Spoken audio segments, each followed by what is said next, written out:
ಜಮ್ಮು ಕಾಶ್ಮೀರದ ಗಡಿಯಲ್ಲಿ ದಾಳಿ ನಿಲ್ಲಿಸಿದೆ ಪಾಕಿಸ್ತಾನ ಅನ್ನುವಂಥ ಮಾತುಗಳು. ದಾಳಿ ನಿಲ್ಲಿಸಿದ ಬಳಿಕ ಶ್ರೀನಗರದಲ್ಲಿ ಸಹಜ ಸ್ಥಿತಿ ಇದೆ ಅಂತ ಮೂಲಗಳು ಹೇಳ್ತಾ ಇವೆ. ಆದರೆ ನಂಬಕ್ಕಾಗಲ್ಲ.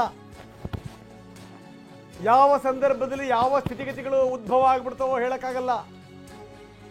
ಶ್ರೀನಗರದಲ್ಲಿ ಈಗ ಬ್ಲಾಕ್ ಔಟ್ ತೆರವಾಗಿದೆ ಅನ್ನುವಂಥ ಮಾತುಗಳು ಕೇಳಿ ಬರ್ತಾ ಇವೆ.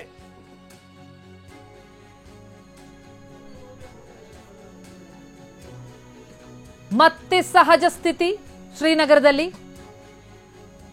ಭದ್ರತಾ ಪಡೆಗಳು ಕಟ್ಟೆಚ್ಚರವನ್ನು ವಹಿಸಿವೆ.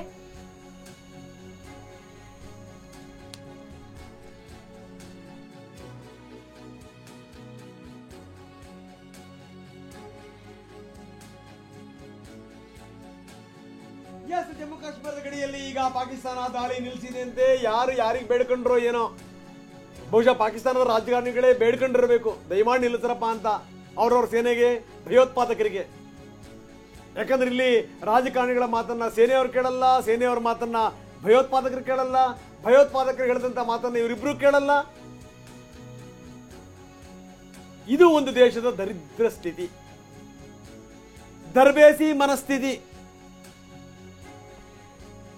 ಶ್ರೀನಗರದಲ್ಲಿ ಈಗ ಸ್ಥಿತಿ ಸ್ವಲ್ಪ ಶಾಂತವಾಗಿದೆ ಎನ್ನುವಂತ ಮಾತುಗಳು ಕೇಳಿ ಬರ್ತಾ ಇವೆ. ಹರೀಶ್ ನಮ್ಮ ಪ್ರತಿನಿಧಿ ನಮ್ಮ ಜೊತೆ ಸಂಪರ್ಕದಲ್ಲಿದ್ದಾರೆ. ಹರೀಶ್, ನಾವು ಶ್ರೀನಗರದಲ್ಲಿ ಈಗ ಪರಿಸ್ಥಿತಿ ಶಾಂತವಾಗಿದೆ ಎನ್ನುವಂತ ಮಾತುಗಳು ಕೇಳಿ ಬರ್ತಾ ಇವೆ. ಜೊತೆಗೆ ಲೈಟ್ಗಳು ಕೂಡ ಆನ್ ಆಗಿವೆ ಅಲ್ಲಿ ಇಲ್ಲಿ ಎನ್ನುವಂತ ಮಾತುಗಳು ಕೂಡ ಕೇಳಿ ಬರ್ತಾ ಇವೆ. ನಿಜನಾ? ನೀವು ಯಾವ ಭಾಗದಲ್ಲಿದ್ದೀರಿ?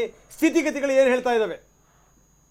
ಯಾಕೋ ನಿಮ್ಮ ನಿಮ್ಮ ನಿಮ್ಮ ಹಿಂದಿನ ಬ್ಯಾಕ್ ಗ್ರೌಂಡ್ ನೋಡಿದಂತ ಸಂದರ್ಭದಲ್ಲಿ ಲೈಟ್ಗಳು ಆಫ್ ಆಗಿದೆ ಅಂತ ಏನು ನಂಬಕ್ ಆಗ್ತಾ ಇಲ್ಲ ಹರೀಶ್. ಹೌದು ರಂಗನಾಥ್, ನಾನೀಗ ಜಮ್ಮು ಪ್ರದೇಶದಲ್ಲಿದ್ದೇನೆ.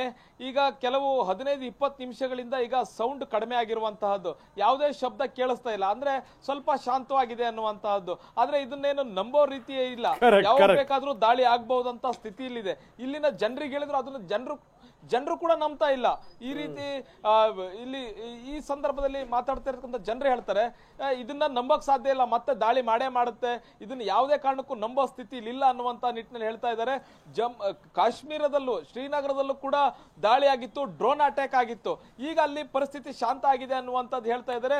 ಜಮ್ಮುವಲ್ಲೂ ಕೂಡ ಇಲ್ಲಿವರೆಗೂ ಕೂಡ ಕಳೆದ 20 ನಿಮಿಷಗಳ ತನಕನೂ ಕೂಡ ಸದ್ದು ಕೇಳ್ತಾ ಇತ್ತು. ಇಲ್ಲಿಂದ ಗಡಿ ಕೇವಲ 35-40 ಕಿಲೋಮೀಟರ್ ದೂರದ ಇರುವಂತದ್ದು. ಇಲ್ಲೂ ಕೂಡ ಶಬ್ದ ಕೇಳಿಸ್ತಾ ಇತ್ತು. ಎಲ್ಲವೂ ಕದನ ವಿರಾಮ ಉಲ್ಲಂಘನೆ ಆಗಿದೆ. ನಾವು ಕೂಡ ಬೆಳಗ್ಗೆಯಿಂದ ಕೂಡ ಕೆಲಸವನ್ನ ಮಾಡಿದ್ವಿ, ಸ್ವಲ್ಪ ಹೊತ್ತು ಆರಾಮಾಗಿ ಇರಬಹುದು ಅಂತ ನಾವು ಕೂಡ ಅನ್ಕೊಳ್ತಿದ್ವಿ. ತಕ್ಷಣ ಸೌಂಡ್ ಕೇಳಿಸ್ತು. ಅರೆ ಇದುವರೆಗೂ ಕೂಡ ಕದನ ವಿರಾಮ ಅನ್ನುವಂತ ನಿಟ್ಟಿನಲ್ಲಿ ಸುದ್ದಿ ಬರ್ತಾ ಇದೆ, ಈಗಾಗಲೇ ಸೌಂಡ್ ಕೇಳ್ತಿದ್ದಿಲ್ಲ, ಇದು ಯಾವ ಸೌಂಡ್ ಅನ್ನೋಂತ ನಿಟ್ಟಿನಲ್ಲಿ ನಾವು ಕೂಡ ಹೊರಗಡೆ ಓಡ್ ಬಂದಂತ ಸಂದರ್ಭದಲ್ಲಿ ಗೊತ್ತಾಯ್ತು. ಇಲ್ಲಿನ ಜನರು ಹೇಳ್ತಾ ಇದ್ರು, ಅರೆ फिर शुरू हो गया हमला, पाकिस्तान वाला ऐसे ही करते रहते हैं, आप उन लोगों का ऊपर भरोसा मत रखना ಅನ್ನುವಂತ ನಿಟ್ಟಿನಲ್ಲೂ ಕೂಡ ಹೇಳ್ತಾ ಇದ್ರು. ಅಂದ್ರೆ ಅವರ ಮೇಲೆ ಭರವಸೆನೇ ಇಡುವಂತಹ ಸ್ಥಿತಿಯಲ್ಲಿಲ್ಲ. ಅಲ್ಲಿನ ಅಲ್ಲಿನ ಸರ್ಕಾರದ ಮಾತನ್ನ ಸೇನೆ ಮಾತಿನ ಅಲ್ಲಿನ ಉಗ್ರರು ಕೇಳಲ್ಲ. ಇದೇ ರೀತಿಯಾದಂತಹ ಪರಿಸ್ಥಿತಿ ಆಗಿರುವಂತಹದ್ದು ರಂಗನಾಥ್. ಎಸ್ ಹರೀಶ್, ಒಮರ್ ಅಬ್ದುಲ್ಲಾ ಅವರು ಟ್ವೀಟ್ ಮಾಡ್ತಾರೆ, ಅಂದ್ರೆ ಅದಕ್ಕೆ ಈಗ ಕದನ ವಿರಾಮ ಉಲ್ಲಂಘನೆ ಆದ್ರೆ ಅದಕ್ಕೂ ಮುಂಚೆ ಕದನ ವಿರಾಮ ಘೋಷಣೆ ಆಯ್ತಲ್ಲ, ಆ ಘೋಷಣೆ ಆದಂತ ಸಂದರ್ಭದಲ್ಲಿ ಅವರು ಹೇಳಿದ್ರು 2 ದಿನ ಮುಂಚೆನೆ ಕದನ ವಿರಾಮ ಆಗಿದ್ರೆ ಒಂದಿಷ್ಟು ಸಾವು ನೋವು ಆಗೋದು ತಪ್ಪಿತ್ತು ಅಂತ. ಬಹುಶಃ ಜಮ್ಮು ಕಾಶ್ಮೀರದ ಜನರಿಗೆ ಗೊತ್ತಿರುವಂತ ವಿಚಾರ ಒಮರ್ ಅಬ್ದುಲ್ಲಾ ಅವರಿಗೆ ಗೊತ್ತಿಲ್ವಾ, ಪಾಕಿಸ್ತಾನದ ನರಿಬುದ್ಧಿ ಗೊತ್ತಿಲ್ವಾ ಅಂತ ಅಚ್ಚರಿ ಆಗತ್ತೆ ಅಂತ. ಅಲ್ಲಿನ ಸಂಪೂರ್ಣವಾಗಿ ಚಿತ್ರಣ ಗಮನಿಸ್ತಾ ಇದ್ದಾಗ ಜನ ಏನಂತಾರೆ, ಇದು ಇನ್ನೂ ಮುಂದುವರಿಯುವಂತಹ ಲಕ್ಷಣಗಳು ಅಂತ ಹೇಳ್ತಿದಾರ. ಬಹುಶಃ ಜನರ ಮಾತನ್ನೇ ನೆಚ್ಕೊಳ್ಬೇಕೇನ ಅಂತ.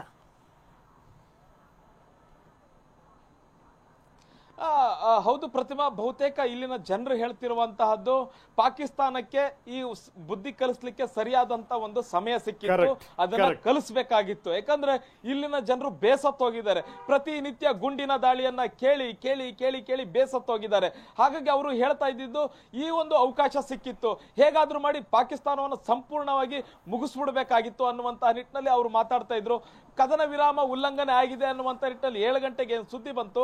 ಆ ಕ್ಷಣದಲ್ಲಿ ಅವ್ರು ಅವ್ರು ಹೇಳ್ತಾ ಇದ್ರು ಇದು ಆಗುವಂತ ಮಾತಲ್ಲ, ನಿಜ. ಇವತ್ತು ಮತ್ತೆ ರಾತ್ರಿ ಇವತ್ತು ಮತ್ತೆ ದಾಳಿ ಆಗುತ್ತೆ ನೋಡ್ತಾ ಇರಿ ಅನ್ನುವಂತ ಹೇಳ್ತಾ ಇದ್ರು. ದೀಪಾವಳಿ ಮುಗಿದ್ಮೇಲೆ ತಿರ್ಗಾ ದಿನ ಪಟಾಕಿಗಳು ಉಳಿದಿರ್ತವೆ, ಅವುಗಳನ್ನ ಹಾರಿಸಲೇಬೇಕು. ಅದೇ ರೀತಿಯಾಗಿ ಪಾಕಿಸ್ತಾನ ಕೂಡ ಅದೇ ರೀತಿಯಾದಂತಹ ಒಂದು ಪ್ರಯತ್ನವನ್ನ ಮಾಡ್ತಾ ಇರುವಂತಹದ್ದು. ಈಗ ಸ್ವಲ್ಪ ಗುಂಡಿನ ಶಬ್ದಗಳು ಕಡಿಮೆ ಆಗಿರುವಂತಹದ್ದು, ಮತ್ತಿನ್ಯಾವಾಗ ಇದೇ ರೀತಿಯಾದ ಗುಂಡಿನ ಶಬ್ದ ಕೇಳುತ್ತೆ ಅನ್ನುವಂತಹ ಆತಂಕದಲ್ಲಿ ಇಲ್ಲಿನ ಜನರು ಇರುವಂತಹದ್ದು. ಪ್ರತಿಮಾ, ಎಸ್, ಇದೆಲ್ಲದರ ಜೊತೆಗೆ ಏನು ಅಂದ್ರೆ ಅವರ ಪಟಾಕಿಗಳು ಮುಗಿಬಹುದು, ಆದ್ರೆ ನಮ್ಮ ಪಟಾಕಿಗಳು ಎಂದೂ ಕೂಡ ಮುಗಿಲಿಕ್ಕೆ ಸಾಧ್ಯ ಇಲ್ಲ. ಅವು ನಿರಂತರವಾಗಿ ಅವ್ರ ಮೇಲೆ ಹಾರಾಡ್ತಿರ್ಬೇಕು. ಆವಾಗ ಮಾತ್ರ ನಿಜವಾದ ದೀಪಾವಳಿ ಭಾರತಕ್ಕೆ. ಅದ್ರಲ್ಲಿ ಯಾವ್ದು ಡೌಟ್ ಇಲ್ಲ. ಒಮರ್ ಅಬ್ದುಲ್ಲಾ ಬಗ್ಗೆ ಪ್ರತಿಮಾ ಕೇಳ್ತಾ ಇದ್ರು, ಅವ್ರಿಗೇನು ಅರ್ಥ ಆಗಲ್ವಾ ಅಂತ. ಅವ್ರಿಗೆ ಅರ್ಥ ಆಗಲ್ಲ, ಅವ್ರ ಅಪ್ಪನಿಗೆ ಮೊದಲೇ ಅರ್ಥ ಆಗಲ್ಲ. ಯಾಕಂದ್ರೆ ಅವ್ರ ತಂದೆ ಕೂಡ ಹೇಳಿದ್ದು ಅದೇ ಮಾತೇನೆ, ಪಾಕಿಸ್ತಾನದ ವಿರುದ್ಧ ನೀವು ಯುದ್ಧ ಮಾಡಕ್ ಹೋಗ್ತೀರಿ, ಪಾಕಿಸ್ತಾನ ನ್ಯೂಕ್ಲಿಯರ್ ಪವರ್ ರಾಷ್ಟ್ರ ಅಂತ ಹೇಳಿದಂತ ಮಾತಿದೆಯಲ್ಲ. ನಮ್ಮ ರಾಜಕಾರಣಿಗಳ ಬಾಯೇ ಹೊಲಸು ಪ್ರತಿಮಾ, ಅವರ ಮನಸ್ಸು ಹೊಲಸು, ಅವರ ಬಾಯಿನೂ ಹೊಲಸೇನೇನೆ. ಯಾಕಂದ್ರೆ ಇವರು ಕೂಡ ಅದರ ಭಾಗವೇ. ಇದು ಸ್ಥಿತಿ.